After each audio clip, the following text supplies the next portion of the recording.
Hi hello welcome to news at Telugu channel. This is Paritalamurthy. So India versus Afghanistan super 8 match అనేది మంచి kick ఇవ్వబోతోంది.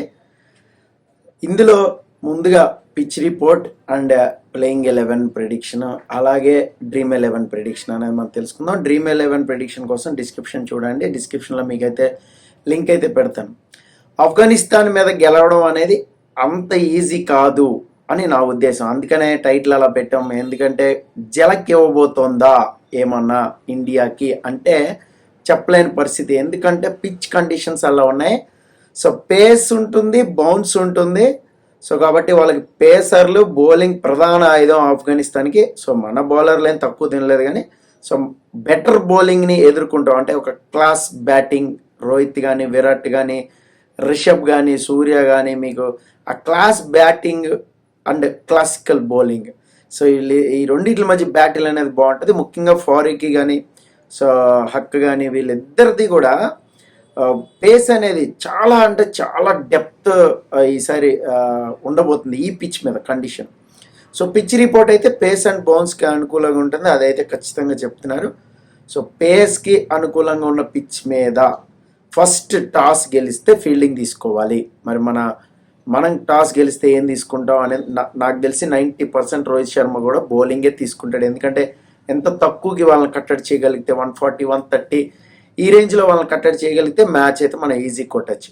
అలా కాకుండా వాళ్ళు టాప్ ఆర్డర్ ఉంది, టాప్ ఆర్డర్ జార్దాన్ కానీ మీకు, సో టాప్ ఆర్డర్ ఎవరైతే ఓపెనర్స్ ఉన్నారో వాళ్ళు కానీ క్లిక్ అయితే ఖచ్చితంగా ఒక టాప్ స్కోర్ అనేది ఆఫ్ఘనిస్తాన్కి 160 మార్క్ వస్తే మాత్రం కొంచెం మన వాళ్ళు చేజింగ్ అనేది కష్టమే. సో కాబట్టి టాస్ గెలిస్తే అయితే బౌలింగే తీసుకుంటారు, వాళ్ళని సాధ్యమైన తక్కువ కట్టడి చేయగలుగుతారు. ఇంకోటి ఏంటంటే మనకి ప్లస్ పాయింట్, వాళ్ళు వెస్టిండీస్ మీద హ్యూజ్ మార్జిన్తో ఓడిపోయి వస్తున్నారు సూపర్ 8కి. సో సైకలాజికల్గా అది డిప్రెషన్ ఉంటుంది. ప్లస్ మనం ఒక్క మ్యాచ్ కూడా ఓడిపోకుండా సూపర్ 8లోకి అడుగుపెట్టాం. సో మనం చాలా బలంగా ఉంటాం. కానీ పిచ్ కండిషన్స్ మారబోతున్నాయి. సో ప్లేయింగ్ 11లో ఏమైనా మార్పులు చేస్తారా? కుల్దీప్ని ఏమన్నా శివం దుబే ప్లేస్లో పెడతారా, లేదా శివం దుబే ఓన్లీ బ్యాటింగ్కే? అంటే లాస్ట్ టైం బౌలింగ్ ఇచ్చారు, అంత పెద్ద ప్రభావం ఏం చూపించలేదు. సో బౌలింగ్ సోసోగానే చేశాడు. సో కాబట్టి శివం దుబే ప్లేస్లో ఏమైనా యశస్విని ఆడిస్తారా? లెఫ్ట్ రైట్ కాంబినేషన్ కొంచెం, సో వాళ్ళ పేసర్స్ కూడా అటు ఇటు అవ్వచ్చు.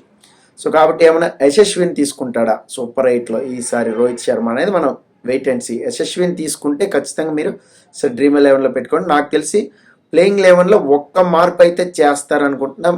ఇద్దరు కుల్దీప్ని తేవడమో యశస్విని తేవడమో అయితే చేస్తారు. శివం దుబేకి అయితే ఖచ్చితంగా రెస్ట్ ఇస్తారని నేను అనుకుంటున్నాను.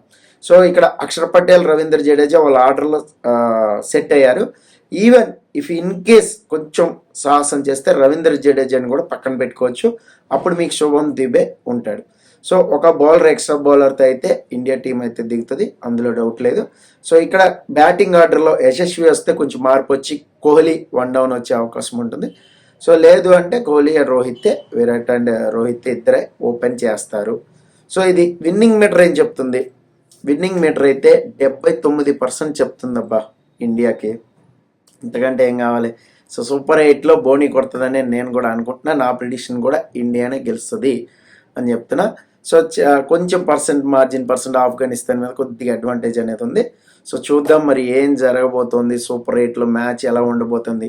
ఒకవేళ ఓడిపోతే నేను రివ్యూ ఇంకొక వీడియో అనేది చేస్తాను. 90% ఓడిపోకపోవచ్చు. మేబీ ఏమన్నా ఛాన్సెస్ అంటే ఇప్పుడు అందరూ ఫెయిల్ అయిపోవాలి టాప్ ఆర్డర్లో. రిషబ్, సూర్య, శివం దుబే ఉంటే, ఒకవేళ శివం దుబే, సో హార్దిక్ పాండ్యా, ఈ లో ఆర్డర్ అంతా ఫెయిల్ అయిపోవాలి, టాప్ ఆర్డర్ కూడా ఫెయిల్ అయిపోవాలి. అప్పుడు ఏమన్నా ఛాన్స్ అనేది ఉంటుంది. మీకు బ్యాటింగ్ డెప్త్ చూడండి, మనకు అక్షర్ పటేల్, రవీంద్ర జడేజా వరకు బ్యాటింగ్ డెప్త్ ఉంది. సో కాబట్టి భయపడాల్సిన పని లేదు ఈ పిచ్ మీద. వాళ్ళ క్లాసిక్ బౌలింగ్ అనేది ఉంటుంది, వాళ్ళు పేస్తోనే అటాక్ చేస్తారు. ఆ పేస్కి మనం కరెక్ట్గా జవాబు చెప్తే చాలు. సో అది నా ప్రిడిక్షన్. అయితే మ్యాక్సిమం ఈజీగానే గెలవచ్చు అనుకుంటున్నాను. ఎందుకంటే మన సూపర్ 8లో అడ్వాంటేజ్ ఉంది చూడండి. ఆఫ్ఘన్ని కొట్టినా, బంగ్లాదేశ్ని కొట్టినా హ్యాపీగా మనం సో సెమీస్కి వెళ్ళిపోయే ఛాన్సెస్ అయితే ఎక్కువ కనపడుతున్నాయి. సో కాబట్టి మనకి అడ్వాంటేజెస్ ఎక్కువ ఉన్నాయి. సో మరి చూద్దాం ఏం జరుగుతుంది అనేది. ఆస్ట్రేలియా మ్యాచ్ ఒకటే మనకు కొద్దిగా టఫ్ ఉంటుంది. ఈ 2 మ్యాచ్లు కానీ గెలిస్తే ఆఫ్ఘన్, బంగ్లాదేశ్ మీద సెమీస్లో అడుగు పెట్టచ్చు, చాలా ఈజీ అవుతుంది. సో అది మీకేమనిపిస్తుంది అనేది కామెంట్ బాక్స్లో మస్ట్గా కామెంట్ చేయండి. This is Paritalamurthy signing off. Bye by.